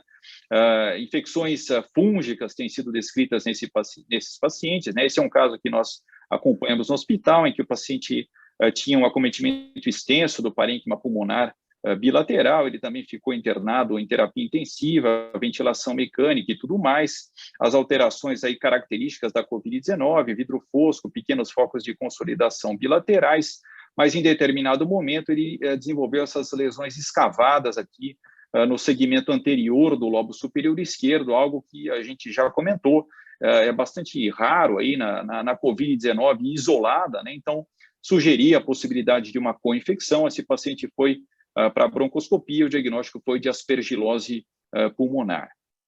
Esse é um caso também super interessante que nós tivemos aqui no hospital, um paciente que teve um acometimento grave pela COVID, né? Então, múltiplas opacidades em vidro fosco e consolidações bilaterais aí, envolvendo vários lobos pulmonares. Ele também ficou na unidade de terapia intensiva, em ventilação mecânica e tudo mais. Teve uma boa evolução, felizmente, teve alta do hospital, porém, algum tempo depois, não muito tempo depois, talvez um mês, ao redor de um mês, ele retornou ao pronto atendimento com novas queixas respiratórias aí, agudas, né, e foi solicitada uma nova tomografia para ele, que mostrava um padrão absolutamente distinto daquele que a gente via na COVID-19, né, na fase aguda da doença dele, com múltiplos micronódulos centrolobulares e imagens de árvore em brotamento aí, relativamente difusos nos dois pulmões, além dessa lesão escavada na região apical do pulmão direito. Então, uma tomografia que sugeria fortemente a possibilidade de tuberculose ativa, né, com disseminação endobrônquica, um diagnóstico que foi confirmado através de broncoscopia e lavado broncoalveolar, talvez aí por conta da imunodepressão relacionada à doença, do uso de corticoide na fase aguda ali, esse paciente acabou reativando uma tuberculose e retornou por conta disso ao pronto atendimento aqui do hospital. Ventilação mecânica e barotrauma na COVID-19, hoje se sabe que existe uma taxa aumentada de barotrauma em pacientes com COVID-19 em ventilação mecânica. Nesse trabalho publicado no Radiology, com 600 pacientes, a taxa de barotrauma foi de 24%, contra apenas 11% em pacientes com outras causas de síndrome do desconforto respiratório agudo, nos 4 anos anteriores à pandemia, numa mesma instituição de Nova York. Então, isso eu acredito que todos vocês também tenham visto vários pacientes com barotrauma aí ao longo do último ano. Esse é um caso nosso também, que eu trouxe por conta aí desse volumoso pneumomediastino anterior, né, que deslocava posteriormente o coração, tinha um caráter hipertensivo, né, o chamado pneumomediastino maligno ou pneumomediastino hipertensivo, provavelmente aí com algum grau de prejuízo do retorno venoso, né? Até por conta disso foi indicada a drenagem. Então vejo aqui o dreno pigtail que foi passado por via transparietal, né, com a redução muito significativa do pneumomediastino imediatamente após a drenagem, uma melhora quase que imediata da saturação desse paciente, provavelmente aí pela uma melhora aí, hemodinâmica atingida após a drenagem desse ar que tinha um caráter hipertensivo no mediastino. O Tiago já abordou aí amplamente vários diagnósticos diferenciais da COVID-19 na tomografia, né? Até pelo fato da gente ter combinado que eu falaria mais aí sobre a COVID propriamente, eu separei só duas doenças que merecem destaque aí como no diagnóstico diferencial da Covid-19, particularmente aí num cenário de queixa respiratória aguda. Então, pneumonias virais, em geral, podem apresentar achados muito similares aos descritos na Covid-19, particularmente as pneumonias relacionadas ao influenza A, H1N1, podem ter os achados aí absolutamente indistinguíveis da Covid-19, mas vejam aqui também no parainfluenza, no metapneumovírus, tomografias que se eu tivesse trocado ali o nome, colocado Covid-19, nenhum de vocês aí desconfiaria de que não seriam, de fato, de pacientes com Covid. Outra doença muito importante aí, um diagnóstico diferencial tomográfico importante da Covid-19 é a pneumonia organização. Vejam que as alterações tomográficas são muito semelhantes, até porque, como eu já mencionei antes, boa parte desses pacientes desenvolve um padrão de resposta pulmonar na forma de pneumonia organização, e claro que existe uma parcela que evolui pior e geralmente com um padrão aí de dano alveolar difuso na tomografia, né? Então, a pneumonia organização, tanto na forma idiopática, criptogênica, quanto na forma secundária, por exemplo, a doenças autoimunes, a toxicidade medicamentosa, a eventuais exposições ambientais, é um diagnóstico diferencial importante da COVID que deve ser levado em consideração, especialmente se o quadro for um pouco mais arrastado, tiver um caráter um pouco mais subagudo e não assim tão agudo, né, no cenário aí de uma síndrome gripal.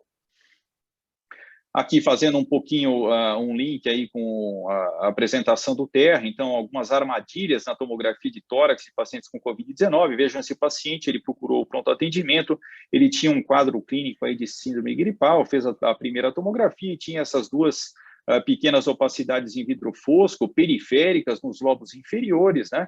Que tinham aí uma morfologia meio arredondada, meio nodular, mas algo que é descrito até como, entre aspas, típico de Covid-19, num cenário clínico compatível, obviamente. Ele também tinha aqui pequenas opacidades na língula, né?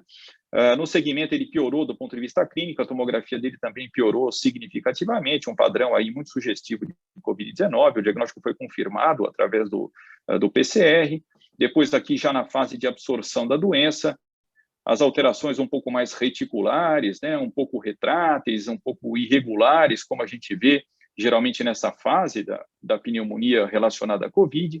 Aqui já com uma melhora bem significativa na tomografia, ainda com achados residuais aí periféricos bilaterais, e ele retornou agora, a questão de 2 meses aqui, para fazer mais um controle aí da pneumonia viral dele. Vejam lá no lobo inferior esquerdo, uma opacidade nodular que, se a gente olhar retrospectivamente, sempre esteve lá, um nódulo subsólido, né, que parece até ter aumentado de densidade ao longo desse tempo. Então, nos chamou a atenção, né, e a partir desse momento já passou a favorecer então a possibilidade de um adenocarcinoma periférico aí que estava aí meio misturado às alterações relacionadas à Covid-19. Esse paciente foi encaminhado, então, para uma punção transtorácica guiada por tomografia e está lá o diagnóstico confirmado de adenocarcinoma de padrões lipídico e acinar. Então, algo que o Terra já chamou atenção, a gente tem que tomar muito cuidado, porque certamente muitas dessas lesões passaram ao longo do último ano, algumas delas podem ter sido até destacadas nos relatórios tomográficos, mas ali num cenário de múltiplas opacidades em vidro fosco bilaterais, elas podem também ter passado despercebidas, de modo que é muito importante a gente ter aí um segmento desses doentes aí para checar se de fato as alterações foram todas embora ou se algo suscita aí uma investigação adicional. E aqui alguns exemplos aí de nódulos incidentais em 4 pacientes diferentes, né, com Covid-19. Vejam aí, todos eles tinham achados típicos de Covid nas tomografias, e nódulos pulmonares aí, alguns deles bastante irregulares e suspeitos para neoplasia, como esse aqui na região ápice posterior do lobo superior direito, ou esse outro aqui, já até meio espiculado na base do pulmão direito, um outro aqui na língula de contornos lobulados, e aqui um menor, talvez esse aqui com uma probabilidade pré-teste menor de ser de fato um câncer de pulmão, mas ainda assim pode ser, admitindo aí um diferencial com granuloma, né? Mas as outras lesões aí bastante suspeitas do ponto de vista tomográfico, quer dizer, é óbvio que pacientes como esses merecem um segmento um controle dessas lesões e até investigação adicional com PET-CT, punção e assim por diante. Então, terminando a minha apresentação, nós todos sabemos aí que a tomografia tem desempenhado um papel importante no cenário da Covid-19, que ele é muito sensível na detecção de pneumonia, embora ela careça de maior especificidade, como o Tiago mostrou na apresentação dele. Então, é sempre importante correlacionar os achados de vidro fosco com a sintomatologia clínica, o tempo de instalação dos sintomas e tudo mais, para que a gente possa, de fato, fazer um diagnóstico com mais precisão. Ainda assim, quando a tomografia apresenta o padrão considerado típico, né, especialmente no cenário da pandemia, em que a probabilidade pré-teste é elevada, ela favorece, sim, o diagnóstico de Covid-19, e é, de fato, um exame aí de muita utilidade. Mas a gente sabe que ela não deve ser utilizada para o diagnóstico em si, e nem como rastreamento da doença, o que deve ser feito preferencialmente pelo PCR em material da nasofaringe e da orofaringe. E a tomografia está particularmente indicada, sim, nos pacientes mais sintomáticos e com critérios de maior gravidade, e também naqueles em que a gente quer pesquisar complicações da doença, que são muitas, algumas delas eu mostrei para vocês. E, por fim, lembrar, então, da importância da gente ir atrás desses nódulos pulmonares incidentais que foram flagrados ao longo da pandemia, ao longo do último ano, porque, de fato, muitos deles aí provavelmente representavam cânceres de pulmão, vários em estágio inicial, em que a possibilidade de cura existe, de modo que é fundamental que a gente vá atrás disso e possa prosseguir a investigação e tratar esses doentes, o que pode possibilitar a cura de muitos deles. Muito obrigado mais uma vez, agradeço a atenção de vocês e fico à disposição aí para perguntas. Bom, foi um privilégio, né, a gente assistir essas apresentações. Eu agradeço aí muito ao Tiago, ao Terra e ao Rodrigo pelas excelentes apresentações, foram muito boas mesmo, a gente só tem a agradecer. E tem algumas perguntas, eu vou passar rapidamente por algumas que eu acho que são mais gerais. Uma das perguntas é da Valéria Carla, que ela pergunta se a presença de um granuloma único, que eu entendo, no pulmão, numa tomografia de uma semana de um paciente com Covid-PCR positivo, pode ser pela doença. Pelo que a gente viu na aula, entendo que sim, né? Não sei se alguém quer comentar.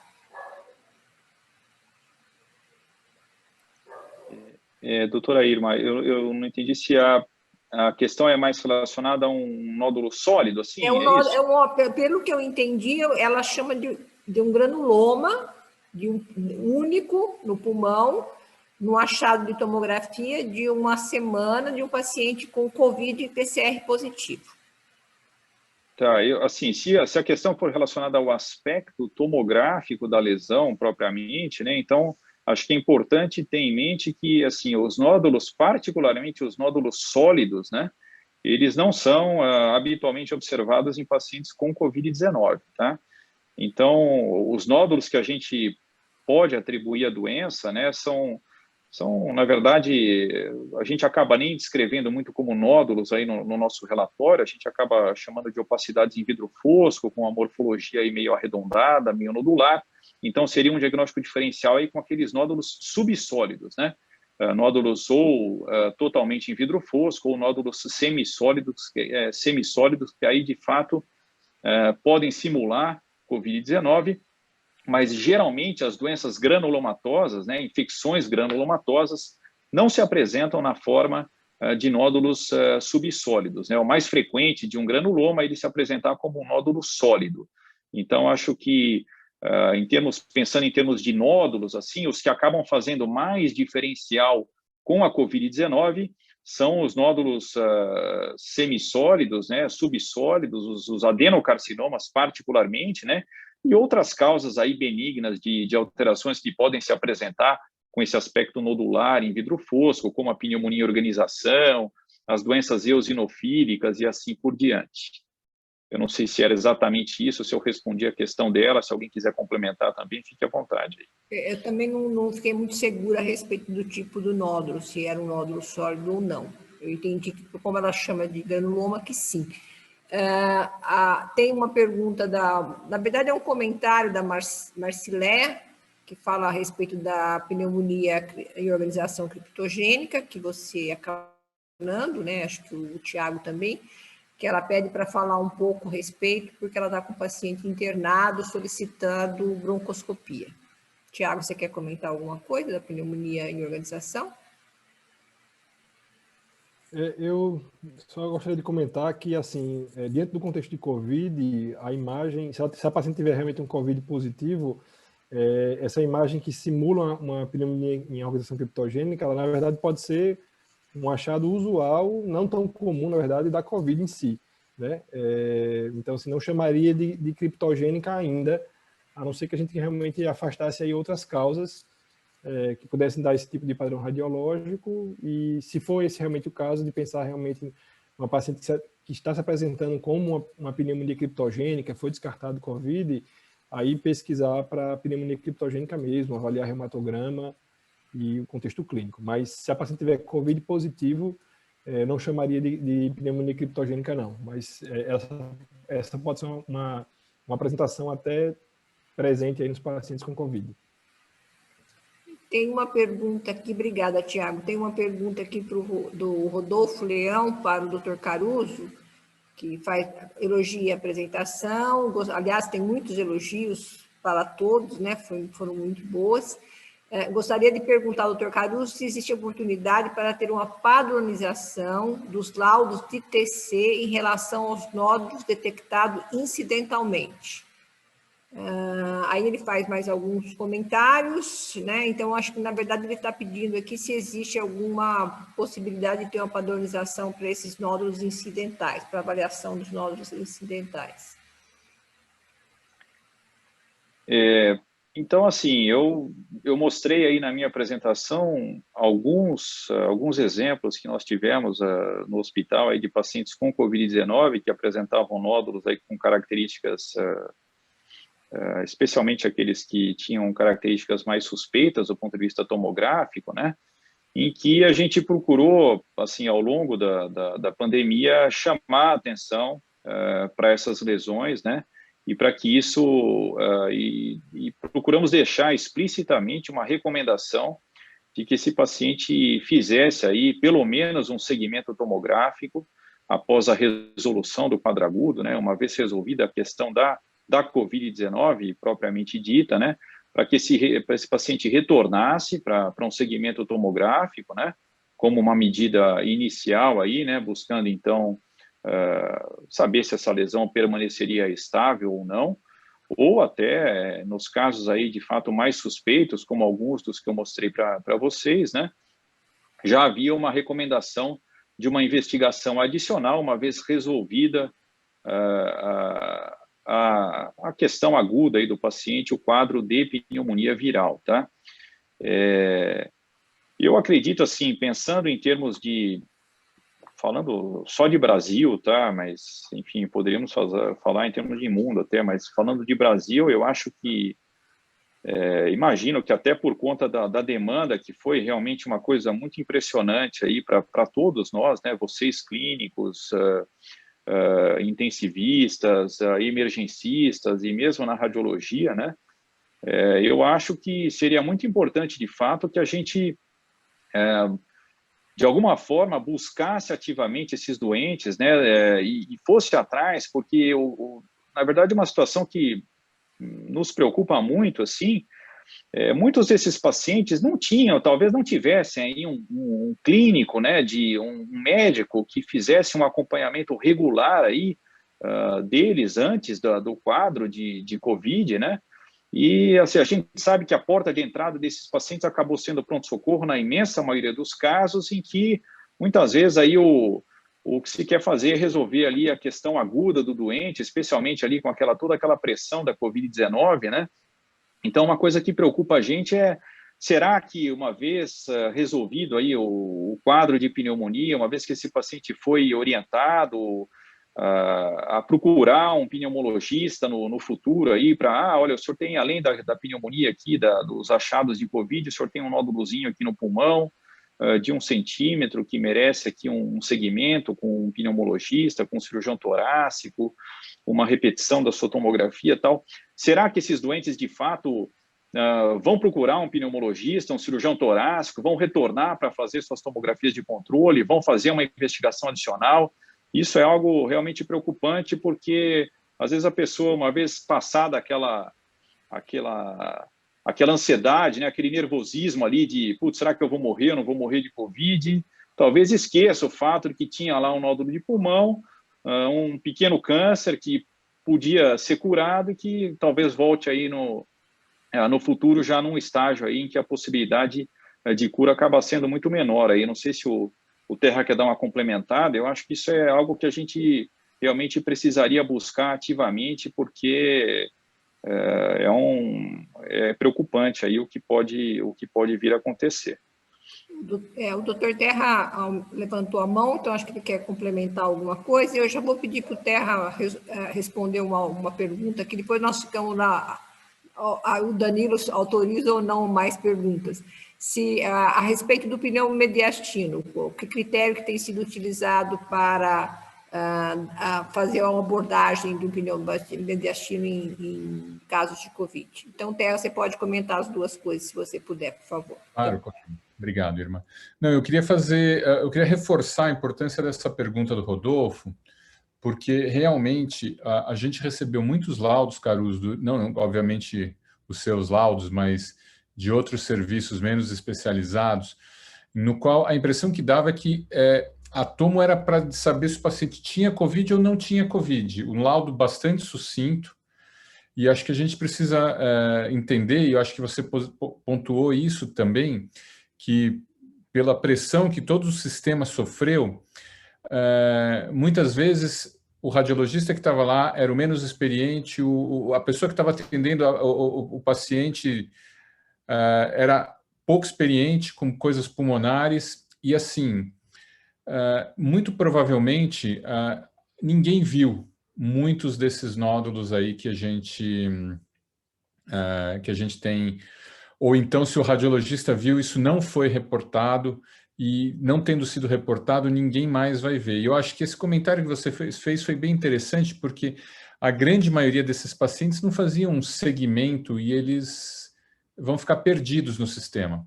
Então, eu acho que essa questão de sugerir que o paciente faça uma revisão depois com um segmento, com um pneumo, eu acho que isso é um ponto importante, não só por causa do nódulo pulmonar, porque isso vai ser uma porcentagem pequena dos pacientes, mas por vários outros motivos que os colegas aí da pneumo podem até dizer muito melhor do que eu. Esses pacientes, eles tiveram a assistência que deu. Então, eu acredito que a maioria, obviamente, lutou muito, né? Os nossos colegas que estavam na linha de frente, a maioria de nós também estava, de certa forma, na linha de frente, mas eu acho que esses pacientes são bem complexos e mereceriam realmente um segmento, enfim, para entender o quadro como um todo, e a gente destaca essa questão do nódulo como são poucas as oportunidades de cura desses pacientes, não podemos perdê-las, né? Bom, e respondendo à questão do pneumomediastino, isso aí, eu vi que quem escreveu foi o Bonfim. Realmente, Bonfim, isso aí foi uma epidemia, como a da Covid, trouxe epidemia de pneumomediastino. Eu nunca tinha visto isso na minha vida. A nossa conduta para pneumomediastino era não drenar. Isso, a gente sempre teve esse princípio, que não existia drenagem para pneumomediastino, que isso era uma coisa absurda. E aí esses casos apareceram, e a gente foi vendo que para pacientes que têm uma instabilidade hemodinâmica que é totalmente refratária, um pneumomediastino em expansão, a gente acaba drenando. Tá? Então, assim, não é para ser todo mundo, lembrando que a maioria desses pacientes já vai estar anticoagulado, a drenagem pode provocar mais problemas para um paciente já grave se ela realmente não tiver uma indicação precisa. Então, habitualmente, a gente reserva para esses pacientes que, como o Caruso colocou ali, parecem ter, inclusive, uma diminuição de retorno venoso, a total refratariedade da parte hemodinâmica. E a gente observou que alguns pacientes melhoram e outros não. Eu não vou dizer que existe um critério que seja ainda muito bom para isso, mas isso foi o que a gente tem usado. Terra, completando a sua observação sobre esse caso, pneumomediastino, o que nós observamos também foi que a incidência de pneumodiastino foi muito maior nessa segunda fase da doença. Na primeira fase, a gente não teve muito pneumodiastino, inclusive nessa segunda fase, pacientes não intubados, né? Pacientes que começaram com quadro de Covid, muitas vezes internaram, e nesse internamento diagnosticaram pneumodiastino. Não evoluíram a doença, né? A doença, felizmente, terminou sendo controlada e alguns desses pacientes tiveram alta, mas nós podemos dizer que nessa fase agora, nós tivemos muito mais casos de pneumodiastino e que, reforçando o que você disse, era uma coisa que a gente não drenava. O tratamento conservador predominava nesses pacientes. E, em alguns casos, como tem repercussão hemodinâmica, quase de pneumodiastino grande, eu acho que esses pacientes merecem ser abordados definitivamente e o resultado é imediato. Nós temos mais uma última pergunta. Pode ser, Danilo, ou não? Pode, não. Acho que a gente está com 123 pessoas conectadas ainda. Tá. É um excelente sinal. Vamos seguir. Então, tem o Leonardo Nunes, que eu acho que o Tiago pode responder. Ele está perguntando se o tratamento da BUP, nesses casos, segue os preceitos da não-Covid e qual o tempo de tratamento. Nos casos de paciente, se for realmente diagnosticado BUP mesmo, isoladamente, acho que sim. Acho que segue os preceitos da não-Covid. O paciente tem que ser acompanhado de perto, vai ser feita uma redução progressiva aí da dose do corticoide ao longo aí de 4, 5, 6 meses, a depender se tem colágeno associado ou não. Mas eu gostaria de reforçar só para chamar a atenção de se for um achado de imagem da COVID, né? E aí eu não faria uma corticoterapia tão longa, não. Acho que faria um tratamento usual do corticoide na COVID grave, com um step-down progressivo, guiado pela clínica, não somente pelas imagens, porque a gente vê que alguns pacientes têm uma melhora radiológica mais lenta, embora não tenha um sintoma clínico tão prevalente. Eu não esperaria o desmame do corticoide simplesmente pelo achado da imagem, se o paciente clinicamente está evoluindo bem, até porque a gente tem visto bastante infecção secundária, e o Caruso até mostrou aí um caso de uma possível TB aí reativada aí por uma possível corticoterapia. Então, nos preocupa bastante essa alta taxa de infecção associada a verdadeiras doses elevadíssimas de corticoterapia, né? Bom, a gente não tem, pelo menos eu não identifiquei, não sei se o doutor Sérgio identificou mais alguma questão, mas eu acho que foram todas, doutora Irma. Acho que foram sim, né? Então, assim, eu só posso agradecer a AstraZeneca por nos dar um suporte para fazer esse evento. Acho que foi um evento muito bom. Quero parabenizar todos os palestrantes, agradecer a todos os que estavam assistindo, que ficaram aqui quase 2 horas conosco, né? Foi muito bom, mas eu acho que valeu a pena. Então, eu passo a palavra agora aos demais participantes da mesa para as considerações finais. Muito obrigada, viu? A todos vocês. Bom, só agradecer também a Astra e parabenizar pela essa campanha, que eu acho que quando a gente pensa que já vimos tudo, já ouvimos todos os motivos para reunir e para discutir, surge uma ideia nova como essa, né? Eu acho que está de parabéns a ideia, e esse primeiro contato foi excelente, com excelentes apresentações. Agradecer também a todos os palestrantes, a doutora Irma e a Astra pelo patrocínio do evento. Queria agradecer a todos também, a Astra em especial. Essa ideia da campanha eu acho fundamental. Nós temos que lutar para que todos os pacientes sobrevivam, né? Então, a gente já fez a primeira fase da luta, agora a gente tem a segunda, que são as consequências de tudo isso que está acontecendo. E eu acho que essa é uma delas, né? E fazer o diagnóstico precoce do câncer de pulmão, dar atenção a esses nódulos e reconhecer as doenças que acontecem nesses pacientes é fundamental. Então, fica aqui o meu agradecimento especial e obrigado aí a doutora Irma, doutor Tadeu, por moderar essa sessão que foi tão boa.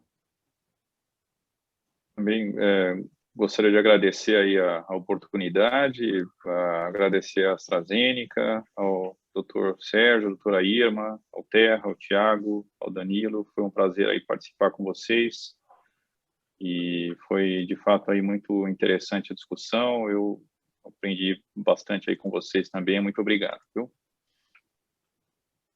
Eu também gostaria de agradecer a todos vocês, a Sociedade Brasileira de Pneumologia, a Sociedade Brasileira de Cirurgia Torácica, a AstraZeneca por participar, patrocinar o evento, aos nossos amigos Dr. Irma, Dr. Sérgio, Dr. Ricardo Terra e Dr. Caruso, aí dos tempos do INCOR, e agradecer a todos que estão aqui presentes, né? Na verdade, a gente tem um desafio, como o Dr. Terra falou, imenso. A gente venceu aí essas primeiras etapas, acho que vem novas etapas ainda pela frente. Nós estamos agora mais calejados, mais atentos, e ficar atentos especialmente para esses pacientes com possíveis diagnósticos oncológicos, para que a gente não perca tempo, que não deixe passar batido, né? Então, acho que esse é o recado que a gente gostaria de dar, a gente realmente reconhecer, como diz o próprio tema, né, precocemente a lesão, para que a gente possa desatar esse nó aí. Perfeito, pessoal. Em nome da AstraZeneca, eu agradeço a todos vocês, especialmente o Dr. Ricardo, Dr. Tiago, que ajudaram aí na concepção da campanha como um todo. Hoje foi um passo inicial da campanha, né? A gente vai ter algumas ações ainda que vão se desdobrar a partir dessa reunião nas próximas 2, 3 semanas. Então, as que ainda estão conectadas aqui, que são 80, a gente chegou até 180 pessoas hoje conectadas. Então, aos que estão aqui com a gente hoje, fiquem atentos aí às próximas ações educacionais que vão se desdobrar a partir desse webinário com esse tema que, infelizmente, ainda é relevante e atual, né, em 2021. Obrigado a todos, aos presidentes das sociedades, doutora Irma, doutor Sérgio Tadeu, e aos palestrantes também. As aulas foram excelentes e super práticas. Vocês receberam mais elogios do que perguntas no chat, o que é sempre um bom sinal. Então, obrigado a todos e boa noite. Boa noite. Boa noite, pessoal. Um abraço. Boa noite.